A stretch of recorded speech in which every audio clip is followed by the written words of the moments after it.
बचपन में आपने एक प्रयोग किया होगा, उसमें सूर्य की बिखरी हुई किरणों को एक लेंस के माध्यम से एकत्रित करके किसी कागज पर डालने से वो कागज को जला देती हैं, जबकि बिखरी हुई किरणें कागज नहीं जला पाती। आप जानते हैं कागज क्यों जला? क्योंकि लेंस का अपने लक्ष्य के ऊपर फोकस था। दूसरा उदाहरण आप कैमरे का ले सकते हैं। आपने देखा होगा कि कैमरे का फोकस अगर सही है तो फोटो अच्छी आती है, लेकिन अगर फोकस अच्छा नहीं है तो फोटो साफ नहीं आती। ठीक उसी तरह हमारी एनर्जी भी बिखरी हुई अवस्था में रहती है, लेकिन जब हम इसे एक ही दिशा में फोकस करते हैं तो चमत्कार हो सकता है, बिगड़े हुए काम बन सकते हैं और किस्मत नाम की चीज भी चमकने लग जाती है। फोकस का सीधा अर्थ होता है एकाग्रता, यानी आप जो भी काम कर रहे हैं उसे पूरा मन लगाकर करना और एक समय पर एक ही लक्ष्य पर ध्यान केंद्रित करना। जब आप अपने कार्य के प्रति समर्पित रहेंगे तब वो काम आपके लिए उतना ही आसान हो जाएगा। बस एक बार आप अपने काम के प्रति वो समर्पण, वो डेडिकेशन दिखाइए,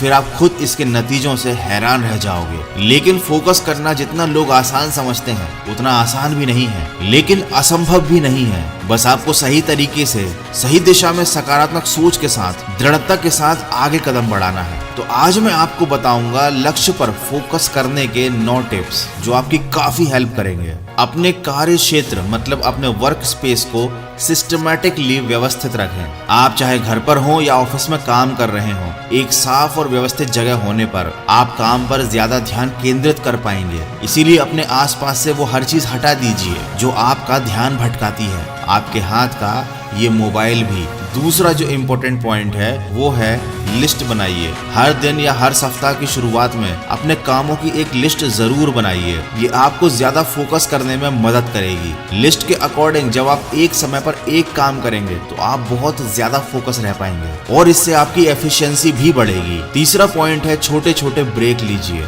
अगर आप लगातार काम करेंगे तो आपके फोकस के कमजोर होने के चांसेस बढ़ जाएंगे, इसीलिए हर घंटे में कम से कम 10 मिनट का ब्रेक जरूर लीजिए और इस दौरान मोबाइल लेकर ना बैठें, बल्कि थोड़ा रेस्ट करें, अपनी आंखों को आराम दें, गहरी सांसें लें। इससे आपको आगे का काम करने के लिए ज्यादा एनर्जी मिलेगी। अगला पॉइंट है मल्टीटास्किंग से बचें। बहुत से लोग सोचते हैं कि मल्टीटास्किंग अच्छा होता है क्योंकि एक ही बार में कई तरह के बहुत सारे काम आप पूरे कर सकते हैं, लेकिन लोग ऐसा गलत सोचते हैं। मल्टीटास्किंग आपके दिमाग को कंफ्यूज कर देता है, इससे आप कोई भी काम अच्छे से नहीं कर पाते। इसलिए मैं रिकमेंड करूंगा कि आप एक समय पर एक ही काम करें, क्योंकि आपको फोकस रहकर बेहतरीन काम करना है। अगला पॉइंट है लंबी और गहरी सांसें लीजिए। यदि आप काम करते समय टेंशन या चिड़चिड़ापन महसूस करते हैं तो कुछ देर अपनी आंखों को बंद करके बैठें और 5 से 7 मिनट गहरी सांसें लें। सांसों को कुछ देर अंदर रोक कर रखें और फिर धीरे बाहर छोड़ें। इस क्रिया से आपके मस्तिष्क को ज्यादा ऑक्सीजन मिलेगी और इससे आपका मूड तरोताजा हो जाएगा और आप अपने काम पर फोकस कर पाएंगे। अगला पॉइंट है गोल को सेट कीजिए। ये बात मैं अपने वीडियोस में पहले भी कई बार बता चुका हूँ। आपको कोई भी काम शुरू करने से पहले अपना लक्ष्य सेट करना बहुत जरूरी है। इससे आपको काम पर डटे रहने के लिए बहुत ज्यादा मोटिवेशन मिलेगा और बिना लक्ष्य को सेट किए कोई भी इंसान लाइफ में सक्सेसफुल नहीं हो पाता,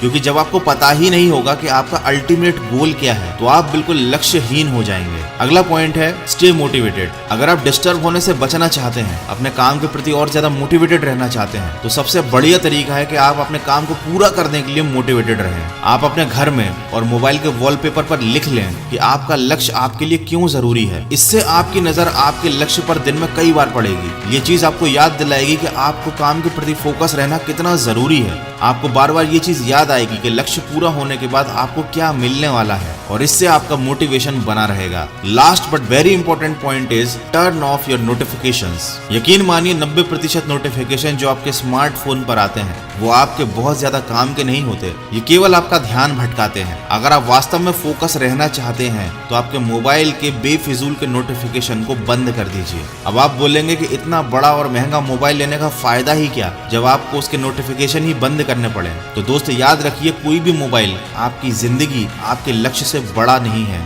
आपकी जिंदगी और आपके लक्ष्य से बड़ा नहीं है। आपने मोबाइल को अपने अनुसार चलाने के लिए खरीदा है, न कि मोबाइल के अनुसार खुद चलने के लिए। जो मैंने आपको पॉइंट्स बताए इनमें से अगर आप 3 भी अपनी लाइफ में बहुत अच्छे से इंप्लीमेंट करते हैं तो डेफिनेटली आपके टारगेट के लिए फोकस जरूर बढ़ेगा। तो सकारात्मक सोच के साथ और फोकस के साथ बढ़ते चलिए अपने लक्ष्य की तरफ। मैं मिलूंगा आपसे अगले वीडियो में जो आपके जीवन में सकारात्मक ऊर्जा को भर दे और आपको दिखाए एक सही दिशा। सुनते रहिए मन की आवाज।